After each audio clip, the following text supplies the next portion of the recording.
faya ludo mi yandara alhamdulillah arbiye ko fayda akere ka koti de akata kawa koti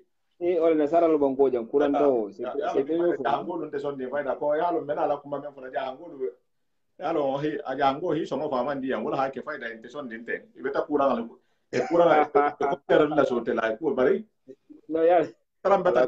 mollan trambata sara bare ngalanu no ba nyi wonyane sina sa nyaatu do sare sire harbi mala sa direct la sine mbutugo ani someni kono ni men harji hetala wala sanala saha bar fonga assalamu alaykum obulale parce que be malo ha ko mbata sa den sa jama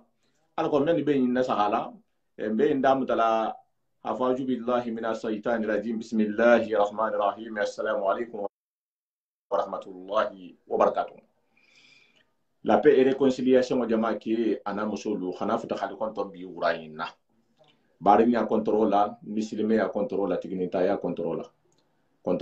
fama jigo be controlment ni wala ma assalamu alaykum wa rahmatullahi wa barakatuh. Ali mentar jan ko hanyo homma tilin hanyo honna lo sido ka sido memo siratal mustaqim sido c'est dunia yi sotanya di manfo alikiyamo la wo may fo non na lon na ko ni na fo ni ke men di honna ni wala mo ustadio ahmadu cheikh sirim bamba jabiti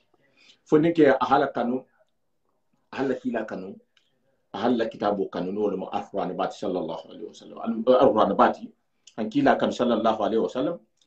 wallahi bijam kabirin sanjoma ahmadu abid dore so anentilo bi xammo bala xammo be bela bari baro bama baro be bema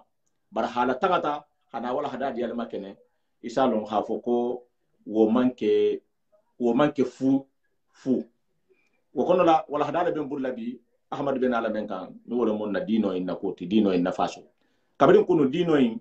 abela fasa kantuma menna rasulullah bulana la jamalu comme ahmad fan hafo jam sam da afusain adam tatakila la madam takilima hanafu lama bi milliard lema kunte ba kabrin kunu mo holi hido le ko dino en ki be baras la lanya ko tahadulan tala kante sila sotola wo mo holu korita wo mo holu do banta dolu na ta tubi dolu kunna diata dolu man tubi dolu ta kunna guwa wala kono la ala kanan ko mo hoti hambi am hol be baluri ahmad be kuma kan no wolu ka ani mo haje fidal mo men se mo hol doya nanere kanto ku dolu to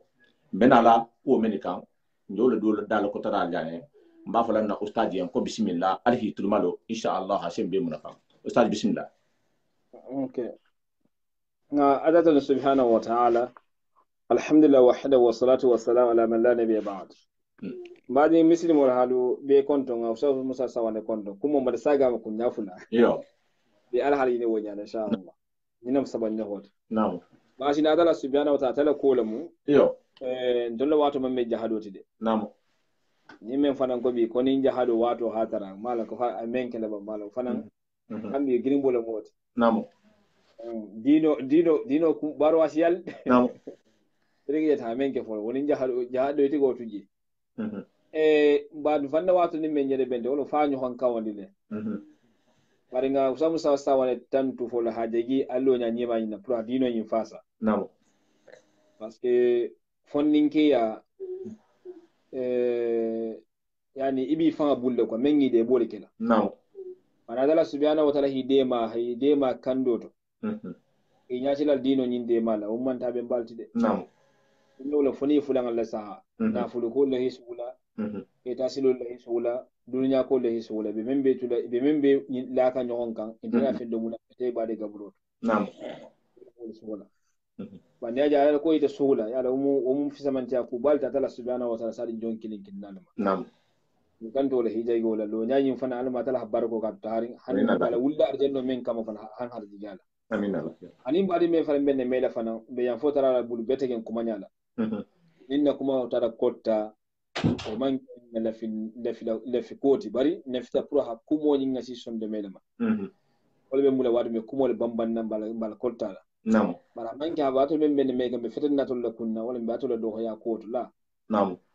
ke dino ni wati men da ite misilma sahari ko altala ko kila ko hara hatara sayin sane ebo kon ko ni nin ko kono nam dron isa wala kan alhamdulillah mbata nyigi na'am e kawondo sotala le na'am adala ko kila ko mo hol kawandi mu'minolu abol na falale memmen ke mu'mino tan tol na fala aw kila ko kawondo nin kawondo se nafake ba nin kawondo me ta harata ba kawondo me nafake kuma bole fanyi nin kawondo ke barke parce que mo ku alnyasin na sawul nafa namo alnyasin na bolo lu fana wala si ko dala wala mo kunna bu kana bulo mo bari ngelunga kuma la sutiya me kuma la bunda dan tama wala mo mol membe lorin bi katal dinon de tambila abi isami to le ko kare mu din ngelati isami to le ko kari to dia inin na mu kari namo ibe molu fasar la ko beda namo kuwo ko nana titolo hakilo nin son kurun namu ibo la ki nyahon muslimo namo nyahon badigila namo de bi mo ko ala ko kila ko namo konda kun fana molti banko nyin kanja namo be son kuro ta la halawo ti gol ko namo ba albe talalde alkana lo mume namo parce que ni hatare khol karam mo hol natal dino ni na kolu to kila fan wato nin kila ko wala kuma sai fo dino malde namo ba o me mo holu ko ya me mo holu la hanfo dino be talalde ba sinen be kile bi tama dingira kilinna e fene bi de balo kel de esen ni fa fa dara subhanahu wa ta'ala ta kontibo nya me goli ale adala subhanahu wa ta'ala ko alladhina yasudduna an sabilillah wa yabghuna iwaja wa hum bil akhirah kafirun akoni mo ho yulu be lorinne pour ham bintin balan mo hol ni muslimiya dino ni baro tema namo ebe inen faylima ebe bulo faylima ebe mo hol fando sule kamma ibe imbila pour mun kama to nyame me foga muslima membe den kene makam pour itulo kanome depuis muslimo limit aweten badi be yamaro men dilima ni halon ko atala subhanahu wa ta'ala wala hida ban ko nyinga hida batol kamma abi fala fana abi la wala gaboro kono abi konti bola aljanna ni jahannama be yani wobi nya fana tugu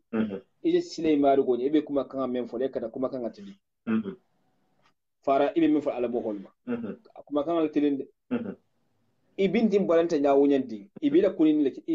kunine me kana bintin balan to nyanya wala muslima ya dino nyindi ibila kunine wala made ba ni bintin balanta sage bintin balan dino nyite danne dino nyi danne de ibintin balanta nyawunyandi o hatara tambita abele ko ni je ha bolongo faranari ida da kida bintin balana wonyala wonya jebe janna ida be bindi ballango ida bindi balwa hayna famun tabida nelo men fa habu jasaka mo men ja fala bi ko mo kabe dino en sabote la ou bien kay kawan bolal sabote la e isabe ja fi la hafa en ko hata dan ne kabrin kunu hadanne janata fanga janata wulu ate abimba ma fa de wulo to de ma fa menga wulu abimba wala nyam abimba min habaran ya sifa nyinke wala hata danne yin ko bari man kunu to ifata ya ta hadino to dino be yabbanka hambi na'am kido soto ya saji koma i halon ko altala subhanahu wa ta'ala le kelu narro to guaro fafaro kuwoku wonde wala sale dino nyinka isemo kilin naso to ko min halata subhanahu wa ta'ala hawul lesson de mema yelma ha bulela kuma kan ko ibo soto lalle bari no yi fanyi marsa aken kibe jido bulala mo ho belele inde jido bulala mo holade ita hi jido kuntu altala bulu jidi jambe tulete bulisine fi nyo hon jido fi sifa jido de na'am ita hi jido kuntu adala subhanahu wa ta'ala ko ma khalaqtu jinna wal insa illa liya'budun ama jinno ni halama inda fiskan fa habatu ita ho jido kuntu kawno mo albatoleti salo mo albatolde albato nono la siyale jonyante ha menke be taw julo kuntu albul subhanahu wa ta'ala e kibe murobi bul fa kibe mol julo yani ibe ibada wulu fa hajulo werembo pour ka habula mo holla ite me mo mutano fi sifade nga fo yo barakanti la bi abarakanti la shini ni bi dono dino yinya kurtol du nyohon kan ba kilinte ko ay kurto ni bi pare ni hi pare pour atala kele nyo subhanahu wa ta'ala kurto kilinti wasala de pake no dala farase ngaybe ba kurto ba du nyohon kan pantolon du nyohon kan parce que ni tala kilin no ta ni ngiri mol tuguda o beto farli de ba ni hadu nyohon kan to bar janabi sire ngay wo isi hakilo soto nam wallahi summa wallahi lu wolum fanan adala ka ko baki dino no koto lu wole ni nin to tinyar la kutol hinya kutu inyata kida kutol la bodron aske fan ko dino faske kyo ni ha fongo ke tala ni nyonson ke tala namu aske wonyale yo abarakanti la bi abarakanti la sin nani muslimo limiti te muslimo bi fankile ko muslimo limiti pata muslimo lumay dino ye dino nya sema mo holi namu sunyaro makumaro geno kurunya ma hankudu kurul konti iba bela kan mo holle ku mel ba fo alfa ni giya koluma alfa altala soso koluma ala tala batu inna hani iba beda iba be sasa ka hala wallakum baramta marsala namu wonde marsala ibe kuma le hidatu ji haja wale kunga feten tamilanta wala namu bi konsale men ne sile maru gonyade yesile fara lunya lumen bi sayra tala ka subhanahu wa ta'ala namu atala ko nyi mo holi be mo holi fan nyinin kam mel halo wulu bati dan wulu bata sabati dino inde mato ko fi hole sagi ko nare pour wata fili bata ko ni fan nya foni haram do mulka ko fo la tar non de nima e moro do le fo france jante wala sidin ni kele hidin way bon ko hida te ki ila musolula ko mun ne kidin kele ma moro yak idin kele ma sunyaro ko moro yak ko diago fo dingatinya ko la diago bari la hakoro fo be mammo hoje men jam fa sembo ba ja golus jahango adodu na wonde banko nyin kam men jam fa sembo ho ba ja ngosi mu ngan toro nyimbu na nyinna satin dinge sabato wala toro bundan parce que bese ku mira kilne soto ada subhanahu wa ta'ala be nemal mem al miru hakolta bado mem botale min bota parce que maintenant isaji sati ndingen la mara albe hakede kuma mala silambul donni ibaje sati ndingen nyinna nindo ha na fulo soto isa ko na ful tigo ina barakata na fulun tanga fo haro nyindi be senyi miriya soto isaji sati ndingen nindo ha na fulo soto sa ko do na la futo mu do nati be senyi miriya soto isa kada nyaw inda bo amira bole kunto sati ndingene sen stabule inde mele kona kare inda mele dingira capital sati balla bari isami men bila ni hila ko ni bulati la ko doron wali balo fankili beke village la parce que munna kuma kilne be setama mo hol betema munda kuma le pour village mo hol bekude ba inta fana village mo holati ba me kuma pour hakilo di nyoma nyamen namo nde kuma la pour ha hibe ko wala hi do ya la wala me jutri la wonte de pour se nyogo hakilo dino nyogo mo kolto nyamen namo ni mira be mo hola sine ni mira be mo hola asela fi munna mo kana tambiyala ha shida be ta wulla nonne amela fi mo karati amela fi mo wana ful sutati amela fi mo ko sutati de fi mo fana abari na mota ne be wulo ba malle fo khaire clean soto o sabula mola be nga khaire no nyohomba nga khaire no nyomo banko so aero banko e be janne ba kala nga khaire no nyohomba yo nga khaire no nyohomba banko ndo hande ma ko so ta ko do kana ba kala do kana ba kala parce que mun anaka na kanyan to hodiyala bari nya hatara ataha moriya menke wala ta sunya abe sunyaro men wala moriya inda abe o menna be ko kurmo menna ate kasarta la bonta la halo ko sinin kunne dianta ayi to sinin asele fra bi hadu woto harata diyali de bari fanga kasaro soto di ala ko kana ko bonno to nyom mangwa ba c'est ça parce que bi halo ne sunyaro mo me balu no sunyaro la eta hakiso jigi fanga fara mo la kiso jigi ba sele bi hadu silo nyinda yinne be gangu yinne be bedato yinne ke na follo silo wadara fanya fululu ngala kuno dingira imam bari ngado alinga miro soto mengalon ko alin se betu atale tego bul subhanahu wa ta'ala ni ha menje menkan alon ko kuma sab atala subhanahu wala halaka ni men fu har yakon altala la fuara linay ni men banna Allah hawli ni londo jahiliya Allah hal linay ikana ado yala ikana be ko wala ikana fana fi samantiya kan wala Allah halini alinga be mu alinga mu hol muta ala halu jinna menal silan na kumo nyi dingira do maji tubare se yele yirwa don ding be se men foli namo e be lori pour hatal dino nyi pour ko amol binti mbala mo kan tambi mbadi ngado ni bi lo la ilode ye kutul du nyo honkan pake fonyole be dal mengalon ka abe kurdo men do farla be sialale abe tambile le tongolo mala mo me allono namo adala subhanahu wa ta'ala ako kila ye anin kila mando ka handa banko ko ngabatu bato alinga umuta kawondo bolo to koran karam bolo salo bolo be bolo to sine kuni make ako bar ne fana ne mu menti ngara ina wo fana ko dunya de wala mu habalo balo alanga balo nyini alanga tarlo kendo soto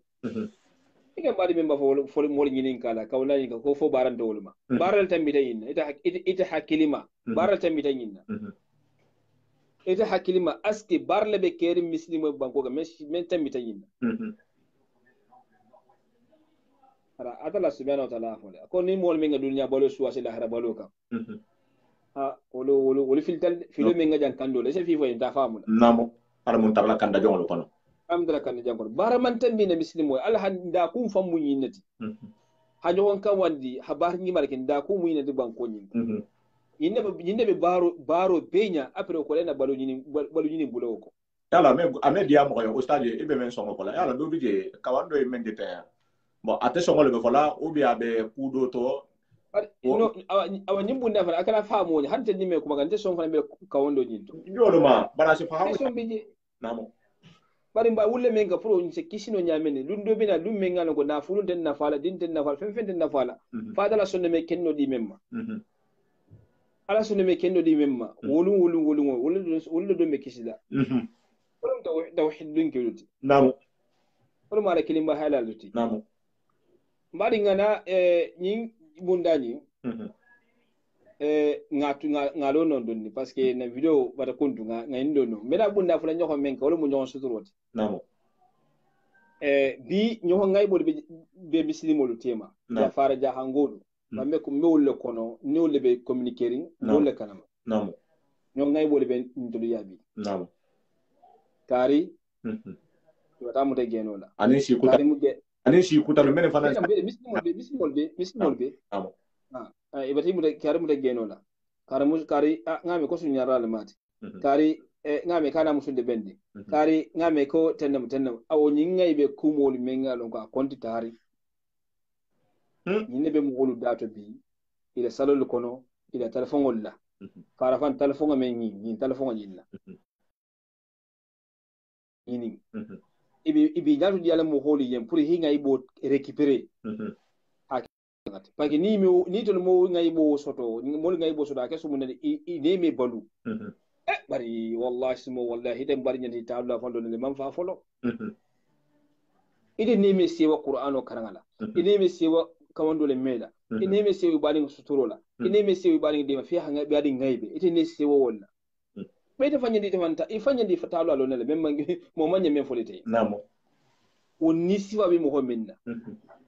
ite ne sewe badi ngaybo doron ne la ha nyini wala ha ngaybo koto la nyori hale badi ha samay badi ngi kan wala hi badi ngaybe kule amam menke wala tentema bi alwete badi wala be ke ile itulo lo mo hodo la ba abe jigila badi ko ne nyala alon ki fana badi be jigi ko no nyale itulo lo badi ngi fando la ba be jigile al badi do ko ne nyala alon ko abi fana ka wonyala mo hodo ma fangala ni mu me be ni aka funyo ma hamun nafa ça fait men de mo hotinya di nyala iyo ala ka di fanan tinyala do fanan nyala wala abi fantinya ka mo hodo nyala le namo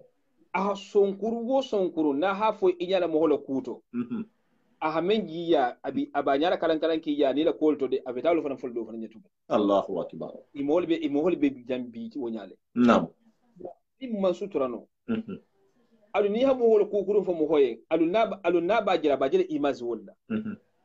ni ko mo su wala mo ko munafigolti ko ni mu fanto balti nyimbete ibe membe fo kan wata be fanya ba fo kan menye o tulo bila ba no tata wo mo hodra asaje o image la je nyala manam wala sabu ha ngaybu hamo ngaybe kuma kurun fola dan se mu de nam dan se mu de ni ta samu to bo mo holu ngaybo nyini na kamma ni hamolu ngaybo la kenala ani hamolo suturo labo dia guwa ita samto bo la kamma ete kilna samto bo batala se mo hobule fanan ko isifa dorna mod mo kemi mod meme samlo bo fanan ko nyini kam kila sallallahu alaihi wasallam nam ako yani muslimori يا معشر من أسلم يا معشر من أسلم أتنمو من مسلمات باللسان يعلننا على مسلمات أنينا ولم يفضي الإيمان إلى قلبه بل إيماني أما سأسون دميما على فانينا قلت أسلمنا أنا مسلم ده مسلم ولد بل نيلا هافو أما الإيمان كما كان مسلم ما تفون نيجا بل الإيمان ما سيسون دميما الله أكبر هر كافر كافر سكيلو على حاله مسلم فسكيلو على حاله مسلم ولد من سوت مسلم يكون أستر على حاله كاسي مسلم أسوت كونه براسافان نيجا بل الإيمان ما سيسون دميتو الإيمان ناس سيسون دميتو ولسي بلي ibari jamfana wolsi bali ibari kuma hangaibo lulakun wolsi bali ibari hajo tinya wolsi bali ibari jamfa nili mana se sonne beto bali nili mana man se sonne beto isaji muslimo limiti bali ise barlike har kafirul meke Allahu akbar munna pa li mana man se sonne beto kila sallallahu alaihi wasallam fa aqul la tu'dhu al-muslimin la tu'dhu al-muslimin akal muslimul toro adal min badal liman ya alningela abal muslima alningela bal liman man sa sonde me kono aka kan muslimul toro nam wala tu'ayyiruhum alkadi ngay be fana albi ngay be munna wala tattabi awratahum akala buli ngay bo fanan ko diya go ko fa ko tinari karido be nyadi kara hamunfo kara be kenya jamanka ibe telephone talabe dingrabe to ibe dingrabe konkonna ibe dingrabe konkonna ibe mul ngay boka ha nyini ni sigiti dafe isire sumu ba heki akiyen ki kanum jefele nyabe di yarin ikomu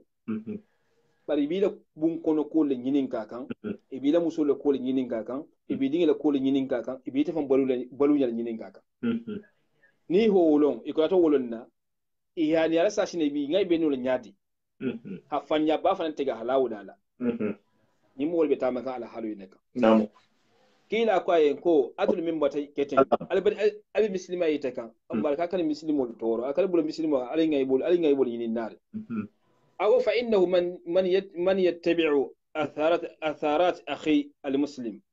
muhammad bul ta ba di muslim wala teneno koluko iko ba muhammad kamali o mo wasa ku kele mimma ala sosoti mo mo sa ku kele mimma ngay be kodoti mo hobele mo woti mo ho men se bule mo hole kenya wol ko sine ila sallallahu alaihi ko yatbi'u Allahu awratahu adal se bule fan ngay bo kole altala fan se bule ngay bo Allahu akbar wodun te ku kende tide abanda ako adala dum de mo men ngay bo ko sine adala sila malu hari be bulla kono hari be bula sila malu Allahu akbar mo sama jaribi te jangarol la jil saralam ko mo siaman jarabe jangaro la tan mo siaman kambe wato menete e bari ngel tinya idala wato men atala jangaro men la tiga atala wasifa men la bari ga a hol tinya wala habu fo en se kenyina ngalo fo se kenyina asketa bi kuma kambe fola ko jangaro ko muda ko ngolon ne atala jangaro fan sifa la fan kantu atafanda na jawya wutat Allahu akbar wala hakka mo ha hero ngane mo ko nyoye babite kikin fu hare hadul fanan terenna ye mo holle ke barakan tangate mo ke ko fenti budo wala ibadi dol na fulo hati ho ngaybe wala adal na fu waraji ye mo ngaybe ko ko de kiltato de altala ba jigele fanan kanne e ha do fo jan sai ko ni men firin tay sabo ko inna ma men ke jawonte keri e ni men ko to fido soto ko inna fanan ma men ke jawonte keri inna ka ala tija do inna ka dama ko so be le tija fayda awa shewa imanna Europe banko yin fanye bari ngali bi do ta man di do ya bebe sikar nyokonto munna nin kurunya sembo bunya ta mo holga ase mun ke folo nin kurunya sembo bunya ta halmani tema ase mun ke ase mol so bunyo honnale namo ase mol sika nyokonto namo nin kurunya bunya ta yalla mo ho fankili be kete mo kurungoti ase mol sika nyonda mol so bunyo honna abele ko telefon ko bi ni ya kiliyo ke mana fo do bi kan ataka iko awa banda awa yinne mo ala haloti membe keren bi aw mbadi ngedo ni le fitanga nan le fe alinga daha behi kenya mayilma alinga lon ko dunya mu balole ti men kunto hasto bali nya fana diya fana indo so da jawjani fo badi nyato idin dunya bi hateriya bani badi ti dafe doro o diya o daha monya ala men kije be folo wala wone mo nyibe folo fanande na'am awali nga bari nyato wali nga nyongo sutura ma nyongo sutura kuma sama ne bije ko mi abe fono jam bari ko ku nimmo ngai bole mati kana la kenala e kana mo hoto fanan fo iba ngai bo fanan ka halaw fanan kan to na'am e mo ngai be ke bato fanan la ka ko do mol bajire imasi wala na'am ni hamuta ifangaye ni mamude ifangaye ba ni ya hankato mo ko be yankatal aga wala sini men nga fo wonde de ite men nga ke ite be yankatal wala dum modu labi ha ñoo xaja fi ha ñoo turu gay boy dulal ñi ni mo sine le bun kono Europe banko ngi waldi ngirado wo hana nya kalan abolle de nya la kalan abolle bun kono na bode be dal men nya sifala wurida fan sabi de joronta sabi mese kuma kan gardeno kal hano mese bul dala kuma kan gar wurida sabi de filta na'am ibi nya kalan na bundi ngira beto ibi yinin kala ko bela ni bota dron wala mi sumun dangat karla bun ko be no hori kara bun ko sumoy bola harata je sumo de bola se fanya tege hala ko o fan fo hina famunna on ni mo ho fete masideye ho me ko mo ho do goto fito koma aske te o mo ho jigya sidete bun ko botu amedi ye ite fana ba fol do mo munna ila bunna mu na abu sumo bola ite bun ila bunna mu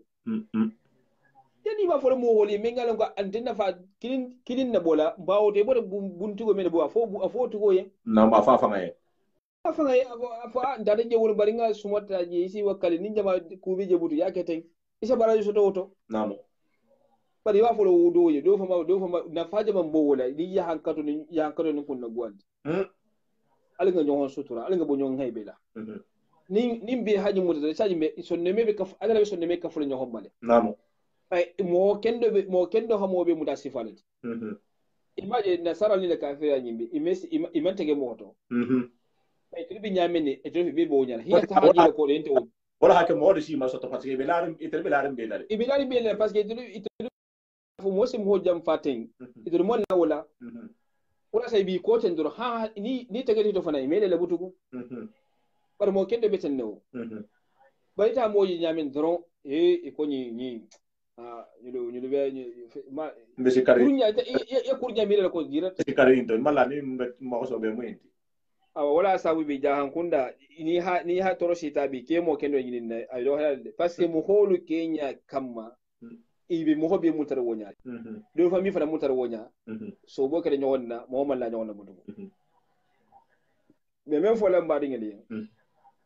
anata fana kila hadith sallallahu alaihi wasallam ko dino nyatangolu mebe akawali laba mebe alwami laba mebe dino mar dino ko kali sutura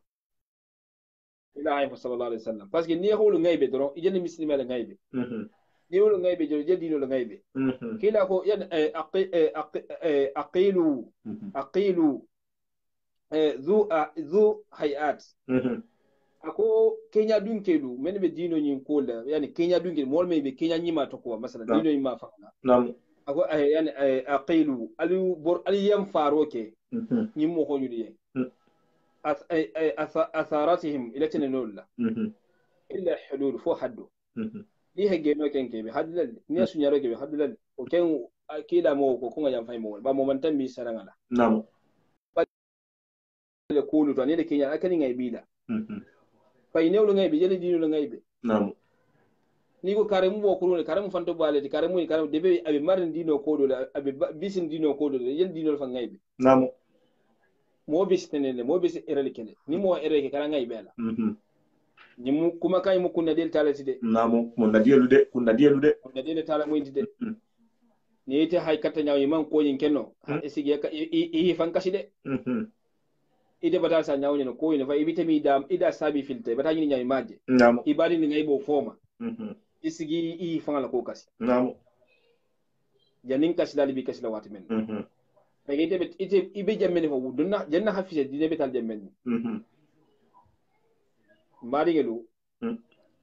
yinna musumun la final men anin dol talibin ni la fanda ko bi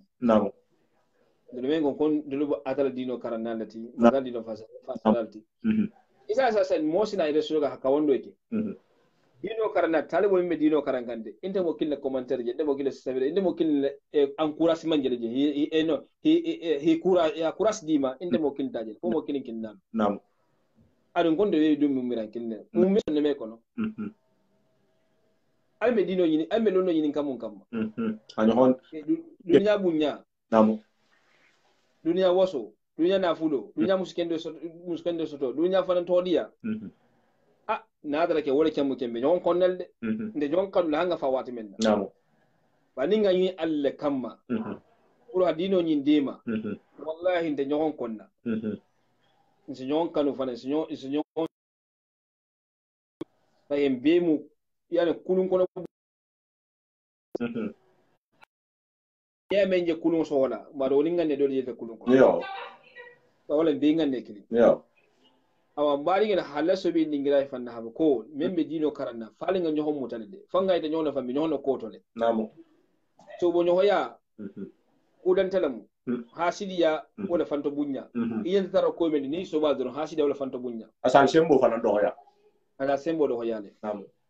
anga no famu anda mal fanan tema namo halo lon dino fana ikana so hasidiya dino kare kana so hasidiya jige so ne ko junna ikana so wala mo wala here media yedde sai isi to yani ko be kan fangale namo ali ni dingi ni hide koma me imanyi dile memma ebe ku fole manya mem fole otugo made namo awa ni ba didu ka insha Allah pour alinga hakilto dingira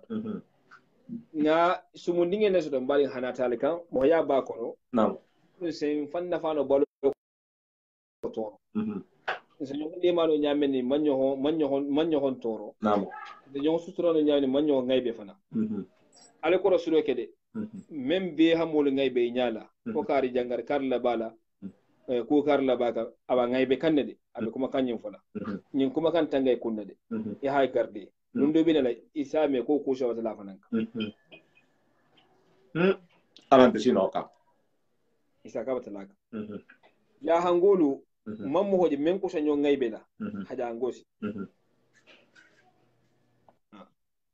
ete be mo men ngaybe kala futulo bangala be mo men ngaybe kan yani ala jangaro be mo men ngaybe kala fuwariala wala sima wallahi nim be killing glass digiye kan wala say maje be dunni soto kan namo be dunni soto kan halbadin mon garanti halbadin kilintije da tegonde be soto la o kilintije ni be kendar nabi ijato be kendar kuwo kuntida jangar tolu ni mo la han furinga ni mo la feyaringa du ite man ko jewol de be ngay be ko be dala wol ko adala subhanahu wa ta'ala sifra mutalundo al ayyamu nudawiluha bainan nas ada ko tilo ka sama yede mayde mo woltemal ni hibadi je goliato adema alinga nyohon jigi ya bul kono jam fana alinga nyohon dima fana alinga khairo si nyohon mo wala nyinyata ibaje farim be khairo soto le be khairo soto bari ja hinnon tije banko nyin Europe jande hinnolen tije nyohon diman tija mo to bul kan tendro wadi mo do li khairo soto ustadio kabelin jan na folo to France nin mo hol na ta jannu e jana man fanyante nyohon de ma se men ke mo hola asal la ta kanyale azata nya exemple kilin tala après men ara ja hangolu ta kan e nyante jifo la mo hol sa folo ki bulu kunun tije ki hi be ko godi tigoleti afoko adun fo haro de bito bari telu hi organiser ni jifo kilin na ta common nte ji sate men na ta sai ibe hon kala male ko ja hangol be hon kala manya men follow asi presenter la communauté la alam an jifo men bi jay salon ka bat ko mo do beta na ko jifo le o ta da follow men ti selo ni bun tabu selo la bun ko la ni dan tabu fenga go shade ma ha fana nga fenga gan la soto a hadunga fan ko to a ha balu nya soto ala ko ame pili garan jamais inte jifo to do chilo kan kaje talalo la ko fennen tabu Allahu akbar i mancha bari hidu no hon ko to lale wo fana ni amerique le mba ni france le mba ni lagine le mba dunia jango jang ni ata hata dia asala asila mo holle ni ki ko me hala ya ko ja hangol be ninto a halon de ko to fi bu bala na ta ja fana beta nan de sate yinto jam manjallo wo no to le do la ko be la jigi ya la ba do mu ba ni fero ba problème ni fere time wo lu le bala fere tigi ya to benna ala ko ni o man hota ko no hakum maji go soto e bele jana kum maji go soto usta jangol trambeten no folo to no franci jang ngadam ta franci jan nama folo janni akede sila kuma tende sa namo ile men fode nyimu suturo leti namo pake afele abeda sarin abadi la hasutura namo bare de marobe men jaw de marobe tadum bari ja hangola nim bari muslimolu yam hota toro to hadema o kola amanna tulko sotebul harima dema namo alinga hakibe bunda to de pake janga kamar mala banko yin kanje sa wajan ko jangola tala ko kolen janga me janga je bandoto hala men ngi la bandoto ha hajo soto wala afisi hadema manna tulko sotebul namo ahala sumaya in kodija ha hajo hajara wala hafisa ita hadema manna tulko sotebul wala fa men wulla mun kam mu entere biyenyina mu entere biyenne entere jaman biyeyina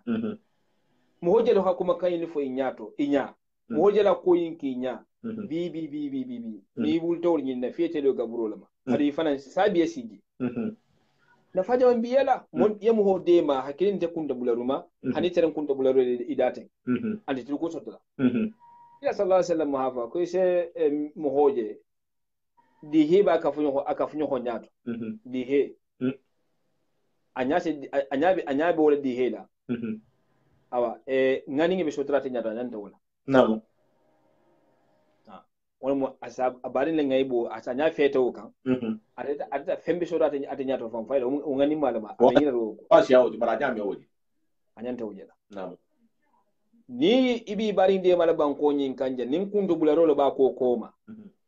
kuma ko to kulungo ne ngaybe ko ba ko koma ari ma de ma to atu sumaya de namo atu sumayla mansome ngasi ya bade malale mansome ngade ma hasi de jang wala manson dala bula wonya de malale mele ba de malale namo ya hangole baro be be larin kunto bularo ni waso laka ya hangobe cew fadala hinata mella waso le mu kunto bularo lam de maro hasiya kende ken bal fewo fende ni kanji na kunto bularo ichi de maro kede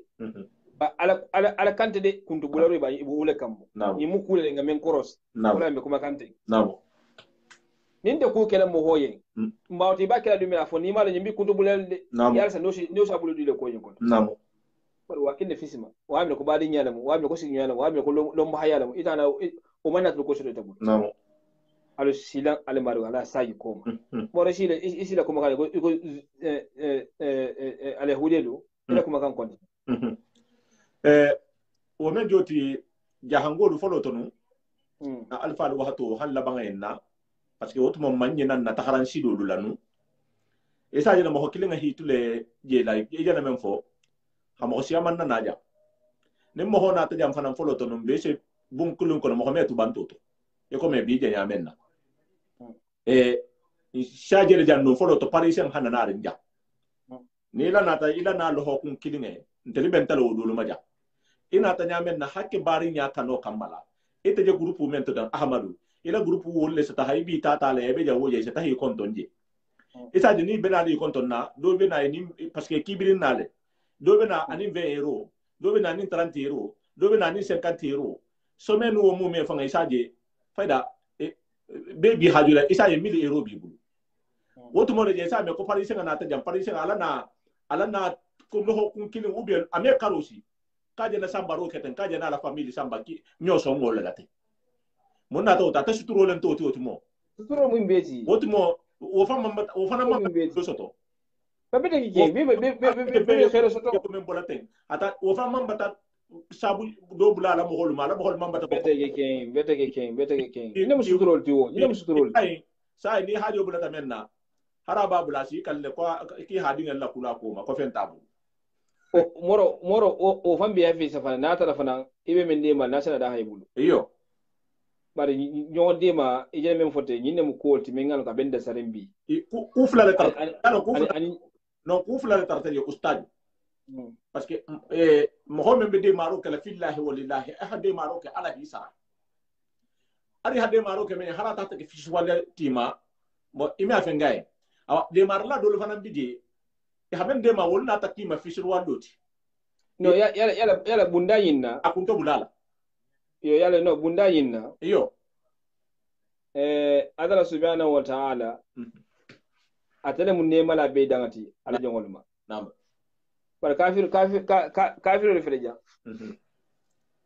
adale ayo jiri jonga katala bi kunto bula kanne mali antiji ndol men fana be commande muslim wala fa adala be ne makammalde paro be to imaje mo ba do kam fara ko ka wono nekela namu adala ha kunto bula de indaji la ko baran temma yo bari baro lasilo wala se kunto bula ro nati afun baro fan ake wato atugo hakin ganne me ko se kunto bula ro nati namu ni ta halo yake man so menye o yana manfaha an ta fara fana yake man so menye o si baraken de kela sarale men ngasiya nam ne me ko atala jansaro wala mu sara adoka bele sarama nam man so men bo keliye ita habaro ke man so menye o beja manfaha amada bo le koto nam yake menye no mante da wani malo inde kuma katalo ma fanga tango ina tala subhanahu wa ta'ala kanda mira du akana kulu bule sonde de mesi da baro tinya wallahi namu inde ne kela banda hatar ke yake dunya la kamma yake da pura tigo halon bato micro ta de micro sigi jawo na ko parce que na fanti alayya saranti yenge de namu agangula la beto ko ngayin kay mal ngayin kay agangula la beto wole kembi na falaja nam ale ya ke fente parce que mun le baro nyi maka ale kam subhanahu wa ta'ala nam ba ni baro ke ale kam mo holle iboyto to ya baro ke benye wala wolli jam fota wala wolli tekilo anti torle fenna parce que man so me aka ina bi do wala kan subhanahu wa ta'ala nam anga ni ngira fahamu ko mo fisi wala dimma wala tan no fisir wala yawol made e holo bula mi kudole la ko e lefto le tamal nyaadol mo masun tamal wonya e kuma tawol ko bula fisir wala yetol mal ma jale ma namu nimbe bije e sakele si jima mo pura mol jonya namu e sakele jango se ku gemen tawot namu ani muslimo dolu ani jango dolu nga fonya masala e se ku gemen tawot hanima ya mo homa iman nyima ma fija fihi jonya namu ni har so di wuta ni la wuli i borto hana namu ni man na do he kunu awa imaje batali bi mo betenne ten wa hadara be fisi walle siamon fokan wala fisi walle wonyade halmani hakilo habunde betege hasiya be hanati ni mo me se be hanla diya se be hanjo ko le de be hanna dum moti de fa halmani ngesine namu mo menga halmani dema wallahi halmani tayina la wala de namu niaje halmani ngi boro ma doron bawda woti go bada kudo sabala abada kudo saba mo honin kamma o man di woye ibaje ro sabla bi jam fanala ima kuma kan do fama menga toro wala hakudo la ka menga toro ibaje bi jam fanala o sabula namu para mangi kahi bala barni bala made namu amangi kafi se wala barni mala amade bala fitila ho mar nyaado mo man so mar nya siba wala ma namu nga nyindi ngira famude mo ho sambe ku ke kembe alakam mantade ali data kumole me doro namu awon bari nyimu me be ngame shumon men ke jante ala khula samundi yesile mare go subhanahu wa ta'ala ya do man so hida ban ko en kanje ki habato man so yin fana abato ida ko la ni la bolo ko la ani la bato ko la ni atalibi fa hala fana na hi fa ibadi ngani si nyoho libi kasanga sey ibadi o man so kilinga tungu ay malako ya marla hi kontibo yani pour hila baro safi otumo o be fana ko la tugo ibi lol masulu fana nyaati na fana tugo ay kontibo la baro e menke data go lande mo be nyala abe na ben dar janna na man ben jahannama o man so nyin wala hi ya mari ki hato nyafo i ibadi ngal dema i ibadi ngal sutura e ko ka ta talayen e ko fa ta talayen ba ta lengo mutabulu fulula alingo mutabulu fulula namu na kuma kanga nyimbe tata na tambene yin ka ko namu awa niti ite bali fananga nyimbe den kai naso to hafu man so nabi fala talibi atala hida talibi fa tudu yen dan naso to ba ita man baro yinke man naso ne te inda kunna da shi lokande e kengole faga yen jam folo janni ni ine xabe fateto namu inde kunde dia silo kande inde kunde dia silo kande ifanga alon kibe silo men kan ni fato kan doron a mari ngi tawla nte hala tegela bari ifam bade je faham naam ya jela aw mbawoto muslima yante saloti muslima ya musonde men sen yalati naam hakunyi mafo hakunyi make ha ninga kunyima ko wobe jiri wala ina altema ni mol tema muslima naam ni mo ke doron barakente mo baro me mo wala sharjan no kono fo atala men nemata mo memma ada atala de subhanahu wa ta'ala me al nemo me mo kufar men so nemma siniya naam ala nga so ne siniya inshallah ni hake fanga yendamo ni dum ngatu je fana hambi fanga yendamo ba dunya balo hambi ha fete ite mbaringe ka kunda sutu akunda sutu betege naam saya fana mbi watu mina bitare yari naam hii ninge siniya ko abu ko kurungo bema ida baro fan siniya abu ko kurungo naam inshallah wala mu kumoti na meso to prana talika wo benta alamun ni sima yala alamun ni jatu kende ala alamo hera kadiya alamo imela mfayda la jan inshallah halon do fana yirwa lu wolum do halakan hasade do lalakan mena fatan jang wala hada kendo indirin ko la misiri moluma iman duwanyen beyen be gero menna fo alamen sete ben kambe dunna bungol ko non ha bido ko parte insha alamo kele gero men kembe kende sheho ibe kumol la ka dundi ba gero men me kerinte naam yanga kunda nin kuma la folo la kumo meta no debula la gero yin ko naam abo kuma wala folo to ite be sigirinte naam nin mola kul fahamu no debula gero yin ko naam nte ni 2015 ko men be tambile je abe kena sinkani nya habi ngabi naam bari ako pro hakuma kan nte ma fana agol betege naam parce ni hakule al halu la sahador pro hakuma asa gola dundi naam mel kumata avant wolu bi wolso kuma nole naam mel kuma de janim pro mo hakke wolso kuma be kuma munna e kuma kam men fo koto be bol masagle bi naam ba mel mon kuma janni ngake ni wol ko bi kibi dala kala doron wala kuma fasar lalle naam men fo lam bari alinga sawari naam kedo naam bunya asa hijabul farmo hoga hijabu suturu hijabu jabu mata fara quwwata illa billah billahi min halon kunun wala sine kasila konde ma wal nima ne na koti nyata ni ke da kasila wolle ibe son no wala kelol na teka ibe son no wala da akati min halon kunun wala man kun la so namen ke tayalati ma nin kelo na de be ifami da kun la tulle yade naam wala sabu kelo min hal masibo lo wolu nabe na hakunda budoro si be tamale naam mel bol ho bato mel bol hon tato fami be se be ne fa hala sa fono abe ena ko nya si won ina ko to si ko nyon naam hakka dal si habu haka dan si habu kelo la hawla wala quwwata illa billah anin ken fela kono bata kushi mantida paki nga sonde men sobo nyohonna nga sonde men la seka nyohondo nga mo bula kuma kan fasaro mella ada hambe amando tan folo da continue kan ala mata la halo junubula siya be siya daga junubo ke o pake la nyohonka ba ala mu atala halo barko ba ko naam ala nga nyon faamu bare faamu fane men nyohon mutano fo ma fo de kelo be tubare ma fo de be kuma kan kelo dan selema ni ala fita hateben nin kelo le fita hateben mogo yani nyim kele la nyim mogo fulo nyini be fo fanto bunyal habuje ningo fanto bunya buje yani bi hasabari fama jigi hason to nyama hason fana sigi yo ya fana ma hason fana ko men fana ngeta aman khairinatin fiska ma to hambi na badin nya ni na sigi yo ya